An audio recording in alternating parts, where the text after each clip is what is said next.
conocido a personas que se resisten a escuchar el mensaje del Evangelio de Jesucristo.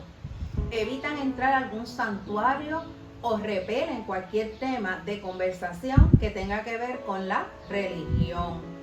En la mayoría de los casos, estas personas que se resisten a escuchar cualquier tipo de mensaje que puedan relacionar a algo religioso, se debe a que en el pasado tuvieron una experiencia de decepción o trauma. Esta circunstancia negativa pudo haber sido con una persona que decía ser cristiana o alguna iglesia donde no le hicieron sentir bienvenido o respetado. Es triste que estas circunstancias ocurran cuando conocemos personas que tienen un concepto distorsionado de Dios y de la iglesia a consecuencia del mal testimonio de una persona cristiana. Nuestro comportamiento y testimonio debe reflejar lo que predicamos como personas cristianas. Si decimos que nuestra vida ha sido restaurada por Dios, todo lo que hacemos debe manifestar ese cambio. Quienes nos rodean deben ser testigos de esa nueva vida y renovada por Cristo Jesús. Y así damos inicio a la lección número 20. La lección 20 tiene como título Las implicaciones de una vida nueva. El texto bíblico base se encuentra en Hechos 26, del 12 al 20 y del 24 al 25. El texto áureo se encuentra en 2 de Corintios 5, del 17 al 19. De modo que si alguno está en Cristo, nueva criatura es. Las cosas viejas pasaron, todas son hechas nuevas.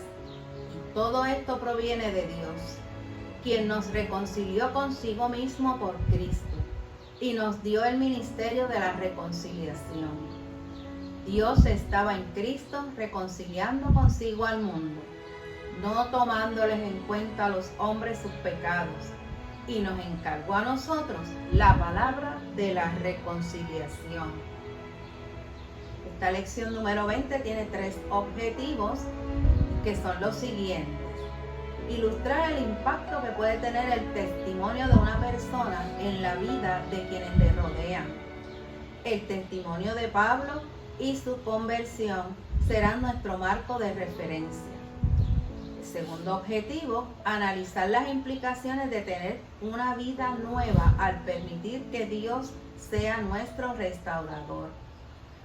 Y el tercero, destacar la importancia de modelar lo que predicamos con nuestro testimonio, especialmente sobre lo que Dios ha hecho y restaurado en nuestras vidas.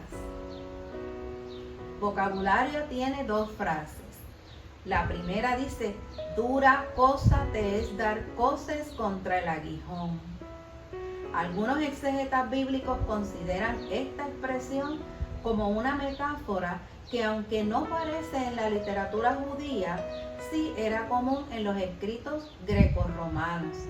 Un aguijón se refiere a la punta de hierro de una aguijada.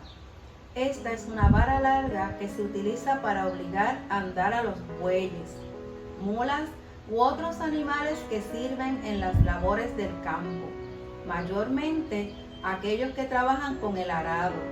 Es una expresión utilizada para denotar lo necio e ilógico que puede ser resistirse a dejar de hacer algo que te hace daño.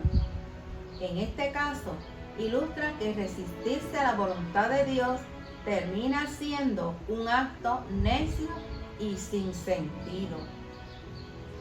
La segunda, ministro y testigo.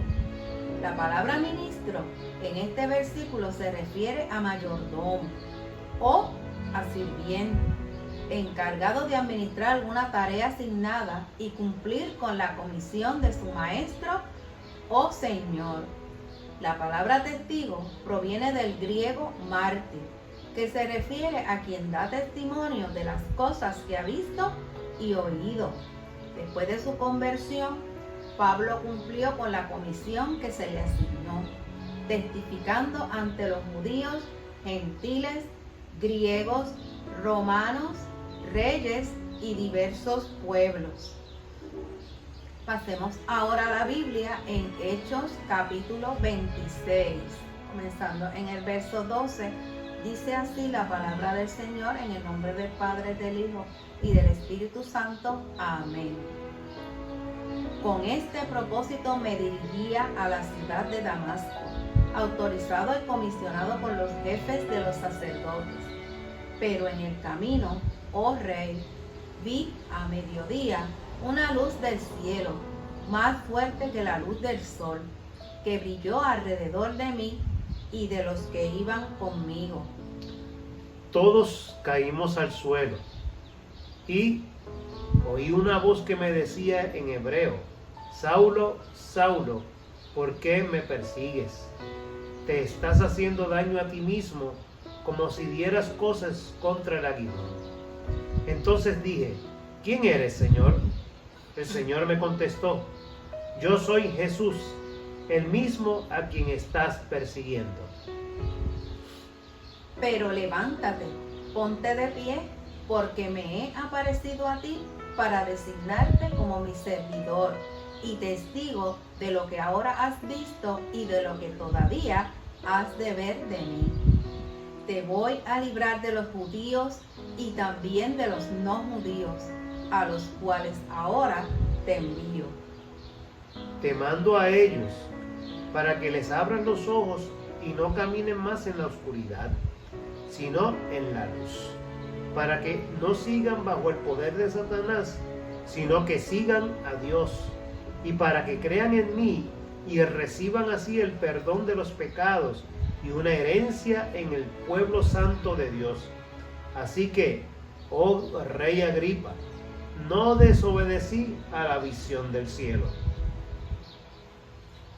Pasamos al verso 20, sino que primero anunció el mensaje a los que estaban en Damasco, luego a los de Jerusalén y de toda la región de Judea, y también a los no judíos, invitándolos a convertirse y a volverse a Dios y a hacer obras que demuestren esa conversión.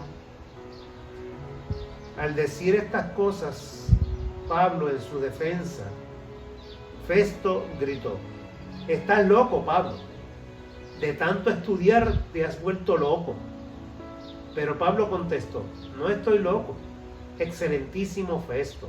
Al contrario, lo que digo es razonable y es la verdad. Amén. Así damos por terminada la lectura bíblica y los dejo con el hermano Richard López para el análisis de la lección. Dios les bendiga. Bien,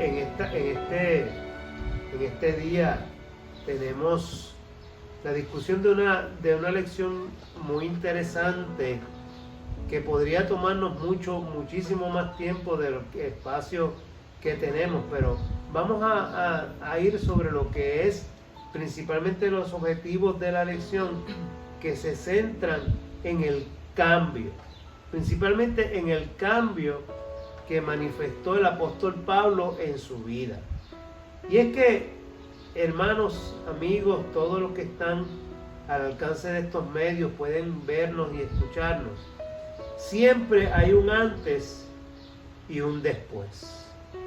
Les voy a mostrar esta gráfica que muestra primero una semilla y cómo esa semilla se rompe en la tierra y llega a convertirse en un gran árbol. Luego tenemos una mariposa, pero antes de ser mariposa fue un gusano, por decirlo en esa palabra, y de eso se transforma para convertirse en una bella mariposa. Claro, la última gráfica siempre es el famoso dicho que dice que vino primero el huevo o la gallina. Bueno, desde la perspectiva bíblica, evidentemente la gallina fue creada por Dios, igual que todos los animales que estuvieron allí en el Génesis, se narra en la historia de la creación. Así que lo interesante es que cómo se transforma, o sea, la manera en que las cosas siendo de una manera, logran ser más tarde de otras. Asimismo les muestro esta otra gráfica que muestra a una persona en el antes y una persona en el después. En el antes, esta persona está llena de problemas, llena de situaciones, llena de depresión, ansiedad, tantas cosas que rodean su vida, que está pintada de rojo porque no puede ya con tanta situación que le está acechando y le está molestando. Inclusive, si miran la burbuja dibujada, su mente está llena de 20,000 situaciones, todas ellas que son estresores, que causan que su vida no sea una de acuerdo a lo que Dios ha dispuesto para cada uno de nosotros. Sin embargo, cuando ustedes ven entonces que esta persona, dentro del contexto bíblico judeocristiano que estamos nosotros siempre hablando, logra conocer a Dios, conoce un poco de la esperanza que hay en Cristo Jesús, entonces su vida da un cambio, una transformación. Ya el sol no se ve negro, opaco, sino que brilla. Ya sus pensamientos se armonizan y ya no está pensando tanto en tantas situaciones que le inquietan y le sacan, lo desconcentran, lo desmotivan, lo llenan de ansiedad, lo llenan de depresión y de tantas cosas negativas de las que hemos estado hablando en todos estos domingos anteriores, y cambia su manera de pensar. De hecho, como muy bien el apóstol Pablo nos menciona en Romanos capítulo 12, o sea, la única manera de nosotros cambiar es cambiando nuestra manera de pensar. O sea, aquello que tenemos en nuestra mente tiene que cambiar. En la medida que nosotros logramos cambiar la manera en que pensamos, luego entonces las cosas que vemos, las cosas en las que participamos, también cambian, tienen otros matices, unos matices que ya son de esperanza. Por eso los árboles acá en la segunda gráfica son verdes y no negros como en el primero, o grises, porque lo vemos todo de otra manera. Así que, y de eso es que vamos a hablar en este día. Esta lección está centrada principalmente en el cambio que se opera cuando Cristo Jesús viene a nuestra vida. El libro de los Hechos de los Apóstoles presenta a Saulo de Tarso. Ustedes saben que cuando nosotros comenzamos a leer el libro de los Hechos, vemos cómo el Señor le da instrucciones a los apóstoles de ir y predicar este evangelio en Jerusalén, en Judea, en Samaria, hasta lo último de la tierra. Pero todos sabemos que los apóstoles se concentraron principalmente en Jerusalén y no estaban saliendo a predicar el evangelio fuera de Jerusalén. Así que el Señor, dentro de ese plan perfecto que Él ya había diseñado para que su palabra se diseminara a todo el mundo, llama al apóstol Pablo, o a Saulo de Tarso. Así que los hechos de los apóstoles principalmente nos presentan a Saulo y cómo fue su vida después del encuentro con el Señor, cómo su vida fue transformada. Pablo insistía sobre todas las cosas, luego de su transformación, luego de su conversión, Pablo insistía en resaltar continuamente lo que Dios había restaurado en él. No se dedicaba tanto a hablar de sí mismo, ni a hablar de detalles de su vida, no. Él principalmente trataba de resaltar lo que Dios en Cristo Jesús había hecho por él y la manera en que él había cambiado. De hecho, destacaba que en su vida hubo un antes y un después. Ese es el pasaje de esta lección que estamos discutiendo, donde él se presenta delante del rey Agripa y comienza a narrarle al rey la manera en que él se encuentra con Jesús y cómo su vida cambia. y de esa manera le presenta cómo yo era antes y cómo fue después de su encuentro con el Señor. No solamente su nombre fue transformado, sino también toda su vida. Se llamaba Saulo y cambió su nombre a Pablo. O sea, su vida, sus acciones, sus testimonios, todos fueron distintos, transformados. Y eso sucedió cuando iba de camino a Damasco, según relata el libro de los Hechos, cuando tenía cartas de las autoridades, del Sanedrín, de los fariseos, de todas las, inclusive de las autoridades romanas, con cartas para poder llegar, perseguir, arrestar, encarcelar a los cristianos. Y en el camino a Damasco dice la Escritura que una luz resplandeciente le hizo caer al suelo. Y esa voz decía: Saulo, Saulo, ¿por qué me persigues? Dura cosa te es dar coces contra el aguijón. Ya Sandra definió lo que es dar coces contra el aguijón. Una interesantísima explicación que nos trae el leccionario acerca de cómo era esa vara afilada con una punta de hierro que se utilizaba para hacer caminar a los bueyes, a los burros y a todos los animales de la granja, para que caminaran cuando no lo querían hacer.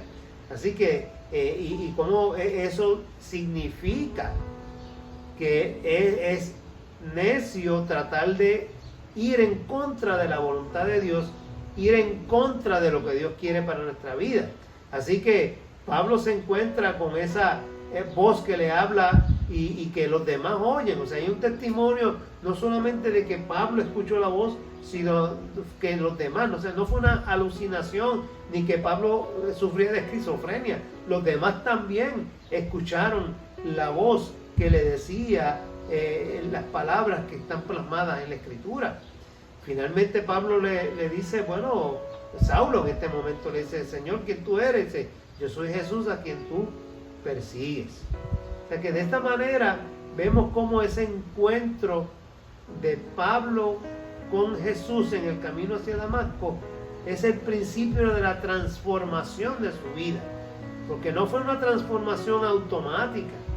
Pablo de ahí se va a la ciudad de Damasco, allí Ananías le visita, de allí él perdió la vista, Ananías ora por él, caen unas escamas de sus ojos, recupera la vista, se va a Arabia y allá está estudiando varios años para luego regresar y comenzar su ministerio. O sea, estamos hablando de un hombre que tuvo un tiempo de preparación para comenzar el ministerio para el cual Dios le había llamado. O sea, eso es algo importante.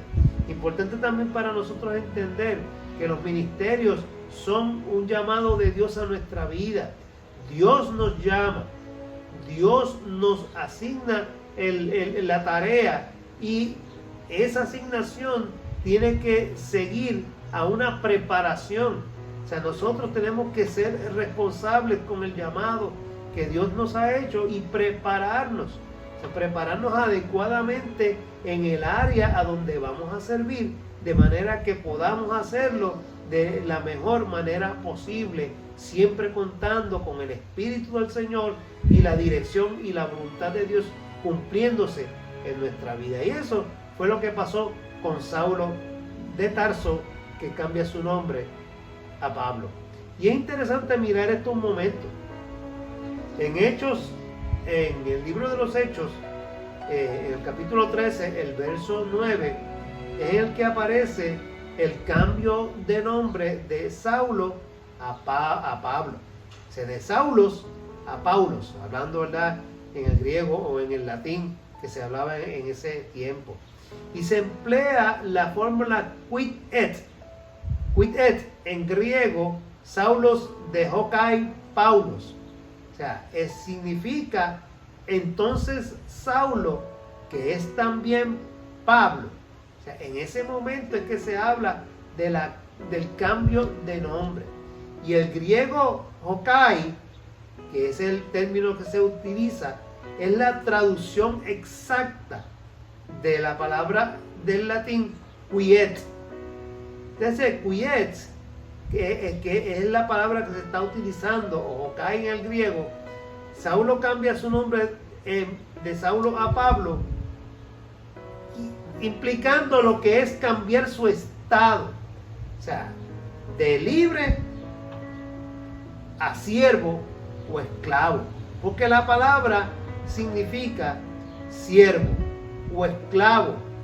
O sea, esa es la manera en que él está cambiando su nombre.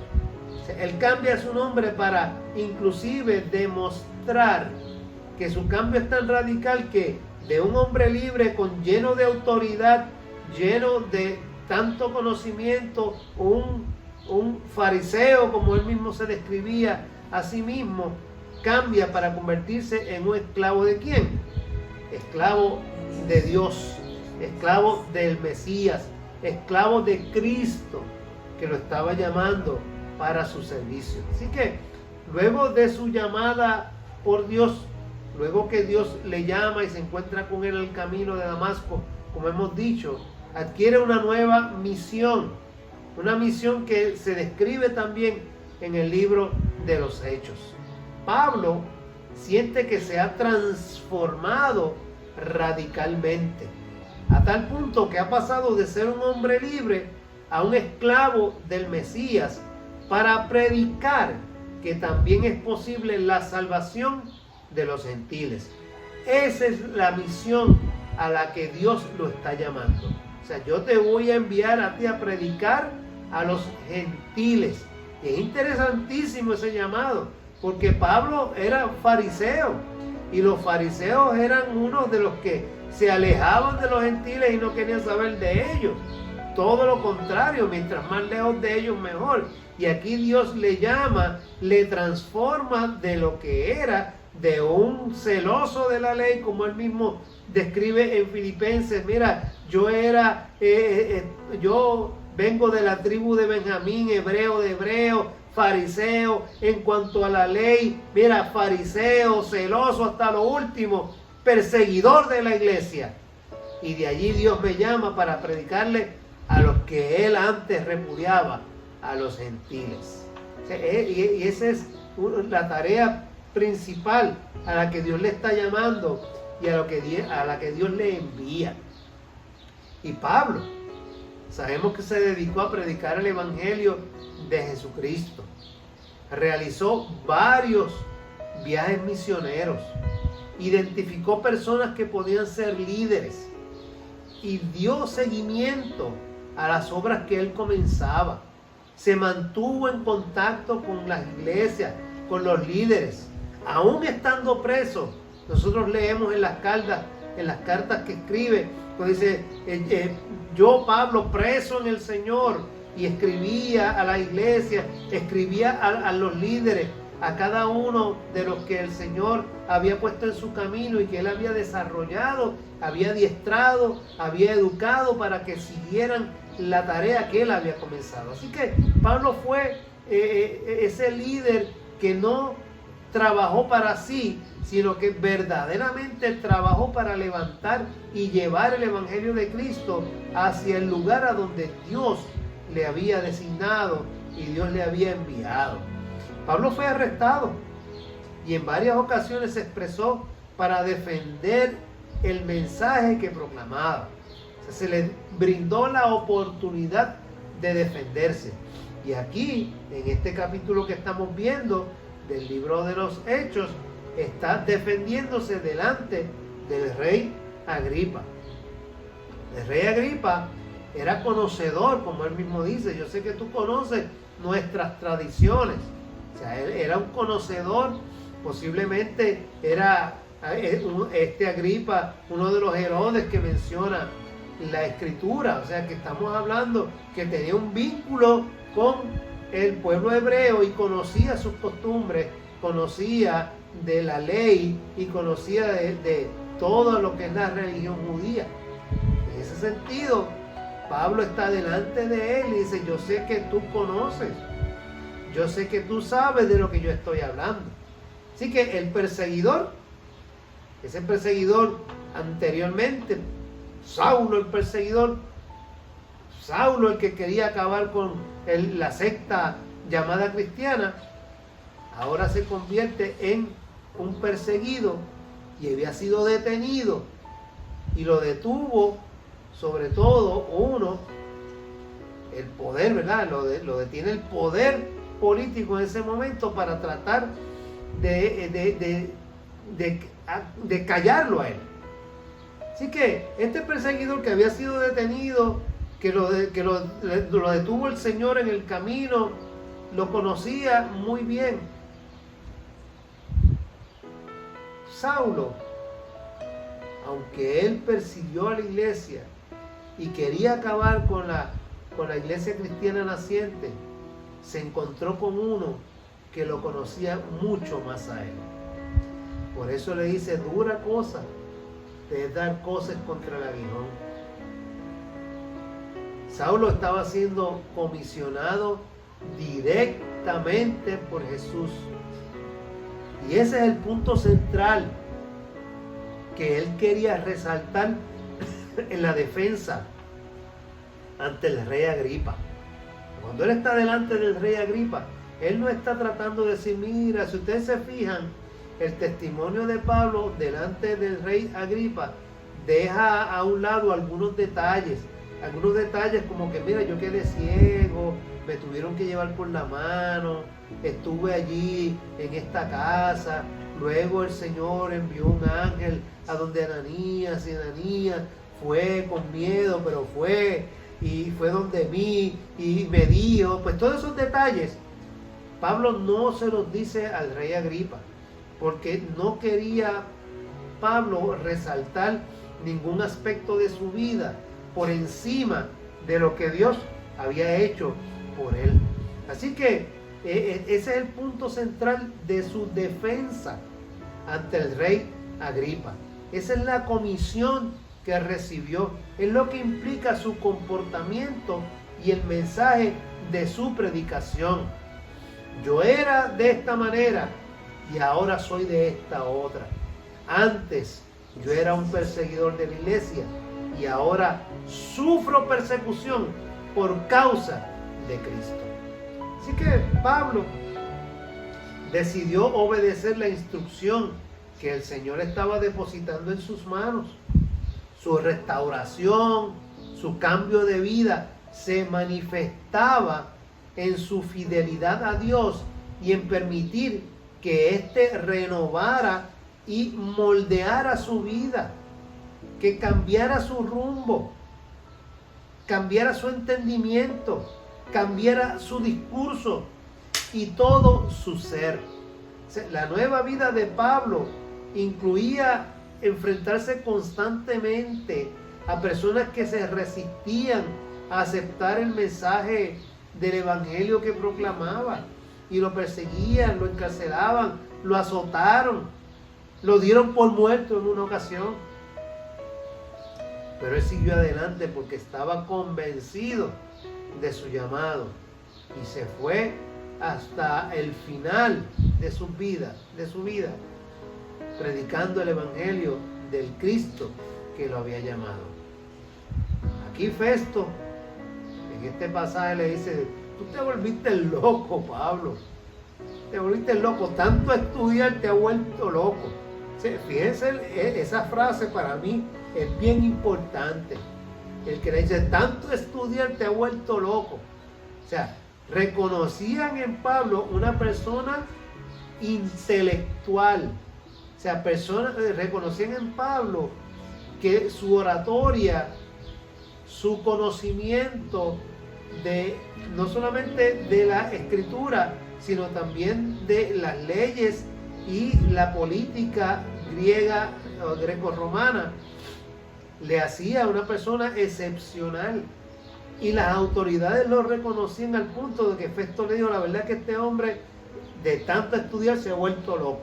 O sea, que reconocían su capacidad.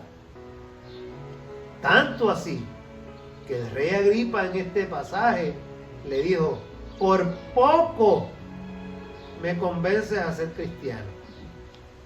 Y Pablo le contesta: ojalá, ojalá y te hubiese convencido, ojalá y te convirtieras en cristiano.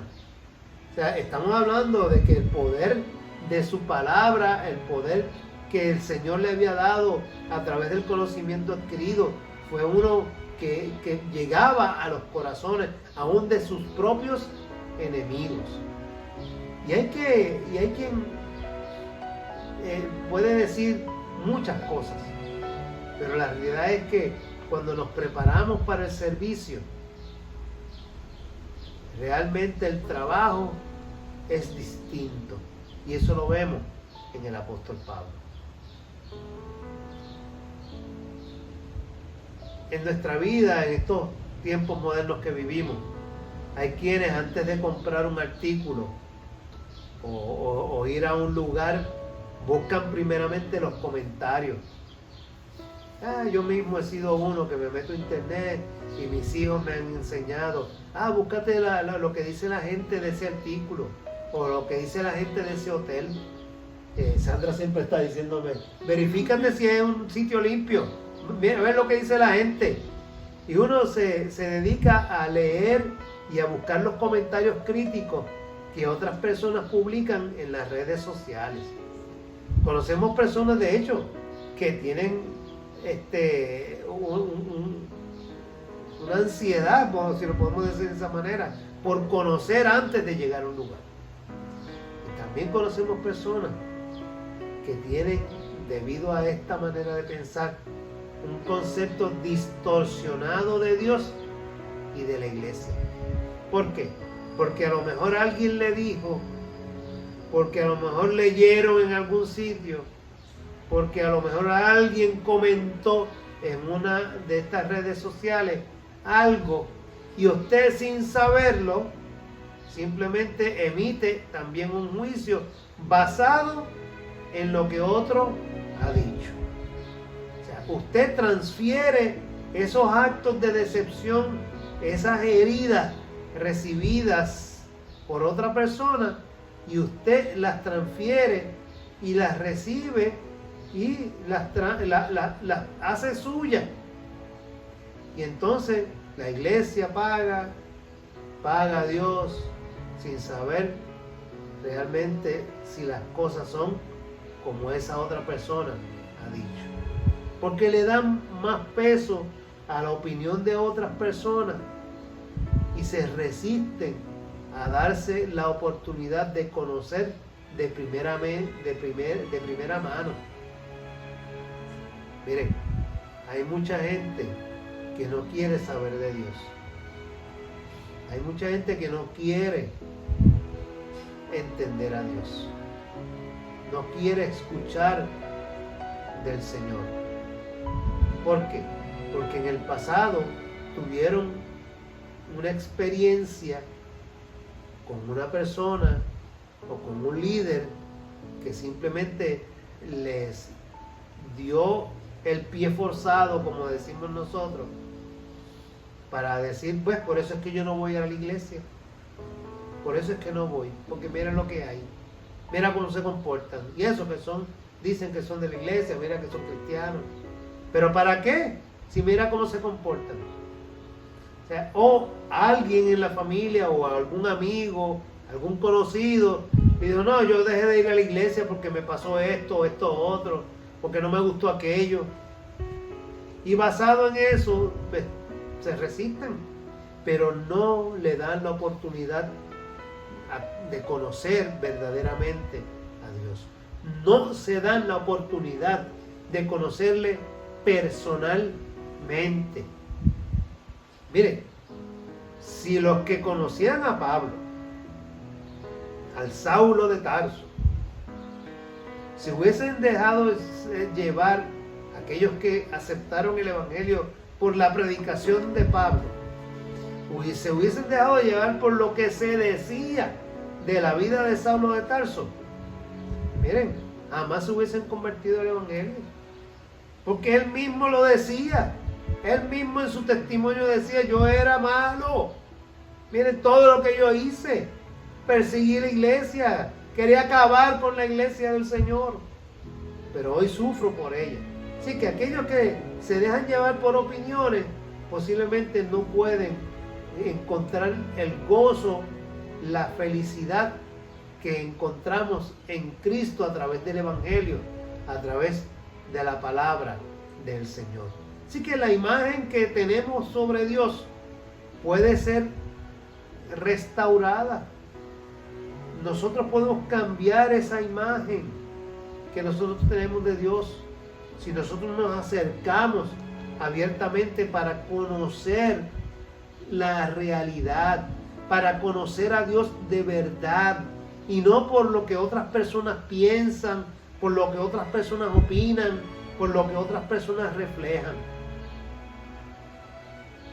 Job, en el capítulo 42, el verso 5, luego de que fue confrontado por sus amigos y luego tuvo esa conversación con Dios directamente acerca de su visión de vida, ¿no? Expresó: de oídas te había oído, mas ahora mis ojos te ven. O sea, cambió. O sea, no podemos juzgar a la luz de los criterios y las opiniones de otros.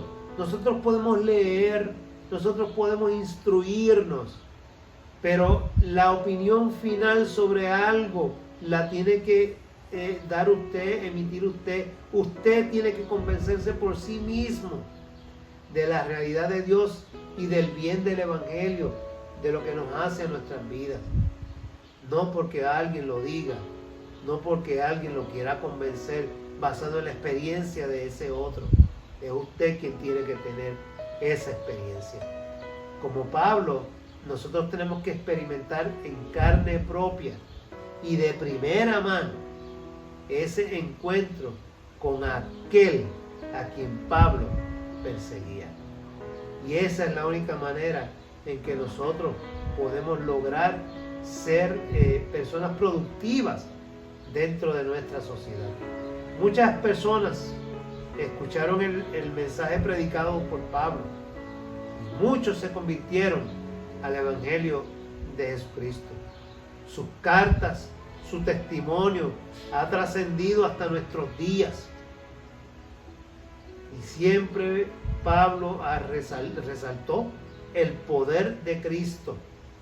Edificó a los lectores y receptores del mensaje de salvación. Su trabajo, su tarea, su objetivo principal era que Cristo fuera el primero en todo. Y así él lo reflejaba. O sea, mira, en alguna ocasión dijo: mira, imíteme a mí como yo imito ser servidor de Cristo. No a mí por ser yo, sino por la manera en que yo sirvo a Cristo. O sea, sigan mi ejemplo como siervo de Cristo. Háganlo. O sea, siempre Cristo estaba primero en su vida luego de su conversión. Y ese es el mensaje que él siempre llevó. Ser cristiano, hermano, amigo que me escuchas y nos puedes ver. Ser cristiano y seguidor del Evangelio de Jesucristo implica una nueva vida como la que hemos visto hoy a través del testimonio de Saulo de Tarso convertido en Pablo. Pablo testificó en su segunda carta a los Corintios: ahora que estamos unidos a Cristo, somos una nueva creación. Dios ya no tiene en cuenta nuestra antigua manera de vivir, sino que nos ha hecho comenzar una vida nueva. Y todo esto viene de Dios. Antes éramos sus enemigos, pero ahora por medio de Cristo hemos llegado a ser sus amigos. Y ha encargado que anunciemos a todo el mundo esta buena noticia. Por medio de Cristo, Dios perdona los pecados y hace las paces con todos. Eso está en 2 de Corintios, capítulo 5, versos del 17 al 19, y leímos de la traducción en lenguaje actual. Esa es la experiencia que todos debemos tener con el Señor. Que nuestro testimonio, nuestra tarea evangelizadora, sea a través de la predicación o la enseñanza, nos lleven a que los demás vean en nosotros a Cristo Jesús, nuestro Señor y nuestro Señor. Dios te bendiga. Amén, amén, amén. Esta historia nos lleva a reflexionar. Esta historia nos lleva a contestar unas preguntas. Sabemos perfectamente que muchas veces hemos pensado en esta situación, cómo eran las cosas antes, cómo las cosas son ahora. La primera pregunta de reflexión, antes de ir al resumen, es: ¿cómo contrasta nuestra vida antes y después de habernos encontrado con Jesucristo? Quizás lo has pensado muchas veces, pero en la actividad del leccionario nos invita a que lo escribamos en la página 298, a que hagamos un escrito de cómo eran las cosas antes. A veces podemos olvidar detalles bien importantes de la historia y podríamos hasta repetir errores, quizá por no hacer un escrito de una situación que tuvimos de nuestra mente, nuestro pensamiento antes. Y quizá podemos decir: si ya yo soy nueva criatura y ya mi vida es de esta forma, y en algún momento sientes que te estás comportando como antes. Vamos viendo la importancia quizás de escribirlo, ¿verdad? ¿Qué cambios he podido identificar en mí? ¿Qué cambios en otras personas pueden identificar en mí? Y aquí nos vamos a dar cuenta, si estuvieras con otras personas a tu alrededor que van a hacer el ejercicio, que el Señor trabaja con cada persona en un tiempo diferente. Algunos en un tiempo bien lentito, poco a poco. Y quizás le podemos escribir hasta las fechas para que vayamos viendo cómo el Señor ha ido trabajando en nuestras vidas, pues quizás en un día, en una semana, en un mes, en un año. Quizás vemos el cambio. Mira, hace 2 años y ahora es que yo me siento de esta forma. Y vamos viendo cómo otra persona puede decir: pues yo todavía llego y todavía estoy en camino.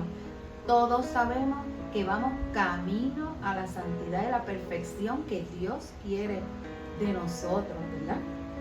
La próxima pregunta: ¿qué aspectos de nuestra vida aún necesitan ser restaurados? Y en esa misma lista podemos escribir en una orillita en qué aspectos necesitamos todavía la ayuda, la corrección del Señor, necesitamos el favor del Señor, o quizás necesitamos ayuda de una persona, un guía espiritual, un pastor, consejero. ¿En qué área necesito ayuda? ¿Qué factores pueden llevar a una persona a tener un concepto distorsionado de Dios? Los adultos que llevan mucho tiempo en la iglesia van viendo cómo diferentes circunstancias y situaciones, acciones que hacen algunas personas pueden ir y motivar a la persona a no querer seguir yendo a ese sitio o compartiendo con esas personas. ¿Qué factores pueden ocasionar que una persona se pueda resistir a dar a Dios la oportunidad de restaurar su vida? Son muchas las ataduras. Precisamente en estos días estamos compartiendo con una persona que nos está explicando que su hijo tiene una atadura con una droga que es bien difícil para dejar ese vicio, bien difícil. Así que de verdad que esclavo del vicio, sea cual sea el vicio, puede ser de jugar caballo, lotería, un vicio, algo que te ata, que te llama, que te llena y que el Señor no se agrada, ¿verdad? Y finalmente, ¿de qué manera podemos dar a conocer el Evangelio de Jesucristo a otras personas? Hermanos, siempre sabiendo que somos personas imperfectas predicando el Evangelio de Cristo y de Dios perfecto. Somos personas que podemos cometer errores. No nos presentemos, ¿verdad?, como personas perfectas que quieren llevarte a ti y proyectarse ante ti de una forma equivocada. Pasemos al resumen. El primer punto de resumen nos dice que la imagen que tenemos sobre Dios puede ser restaurada si nos acercamos abiertamente para conocerle en realidad. De oídas te había oído, mas ahora mis ojos te ven. Eso está en Job 42, verso 5. Es necesario que cada persona tenga la oportunidad de conocer a Dios por quien realmente es y no por lo que otras personas piensan u opinan o reflejan. La luz extrema que vio Saulo y le causó ceguera momentánea ilustra cómo nuestros ojos se abren cuando nos encontramos con la luz de Jesús. Mientras más nos acercamos a la luz, más nos percatamos de nuestra oscuridad y nuestras flaquezas. Resistirnos a la restauración integral de Dios en nuestra vida es como dar cosas frente al aguijón. Es como si golpeáramos una pared pensando que la podemos romper cuando al final terminamos con la mano herida y fracturada. Podemos insistir en nuestra necedad y llegar a pensar que estamos bien, cuando realmente no lo estamos. No tiene sentido. Pablo supo reconocer que iba por caminos equivocados y mal enfocados. No destacó su persona, sino que resaltó la grandeza del Señor. Habló de su misericordia y del mensaje de salvación del Evangelio de Jesucristo. Esto tuvo implicaciones para su vida y para la vida de quienes le rodean. Ser cristiano y seguidor del Evangelio de Jesucristo implica una vida nueva. Hasta aquí nuestra lección número 20. Dios restaurador está en medio nuestro. Pasemos a la oración, compártanla con nosotros. Dios restaurador, gracias por haber llegado a nuestro encuentro. Anhelamos ser restaurados por ti continuamente. Examina todo nuestro ser y moldéanos a tu imagen. Ayúdanos a verte tal cual eres y a que podamos testificar de la luz gloriosa de tu evangelio transformador. Queremos que esa transformación comience con nosotros y que quienes nos rodean puedan verte a ti y encontrarse contigo. Queremos demostrar con nuestra vida, actitudes, comentarios y decisiones que estamos verdaderamente arrepentidos de nuestros pecados y necesitados de tu restauración y redención. En el nombre de Jesús. Amén, amén, amén. Dios los siga guardando y cuidando con poder y nos veremos en la próxima si así el Señor lo permite. Dios los bendiga.